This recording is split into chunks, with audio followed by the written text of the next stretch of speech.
హోంశాఖ మంత్రి అమిత్ షా గారు మన రాష్ట్రానికి వచ్చి ఉపన్యాసం ఇస్తూ ఇక్కడ అందరు ఇంగ్లీష్ మీడియంలో చదువుతున్నారని తప్పుపట్టారు. నేను ప్రశ్నిస్తున్నా, ఆయనకు సవాల్ చేస్తున్నా. మీ పిల్లలు, అమిత్ షా పిల్లలు, కిషన్ రెడ్డి పిల్లలు, లేదా కేంద్ర మంత్రులు, ఎంపీలు, ఎమ్మెల్యేల పిల్లలు ఇంగ్లీష్ మీడియంలో చదువుతారు, మేము తెలుగు మీడియంలో చదవాలన్నా? ఎస్సీ ఎస్టీ బీసీ ముఖ్యమంత్రి గారు ఇంగ్లీష్ మీడియం పెట్టి ఎస్సీ ఎస్టీ బీసీలకు ఇంగ్లీష్ మీడియం విద్యను అందుబాటులోకి తెచ్చారు.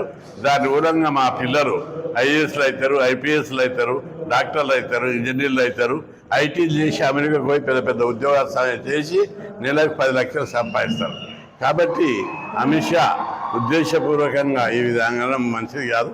మొదలు మీ పిల్లలను తెలుగు మీడియం లోకల్ లాంగ్వేజ్లో చదివించండి, అప్పుడు మేము కూడా లోకల్ లాంగ్వేజ్లో చదివిస్తాం.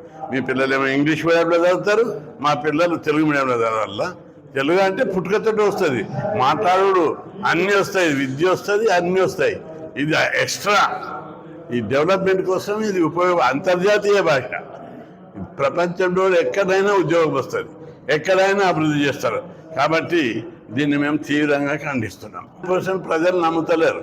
ఆయన నోరిపితే అబద్ధాలు మాట్లాడతాడు, ఏది కూడా అమలు చేయడు, చెప్పింది చేయడు.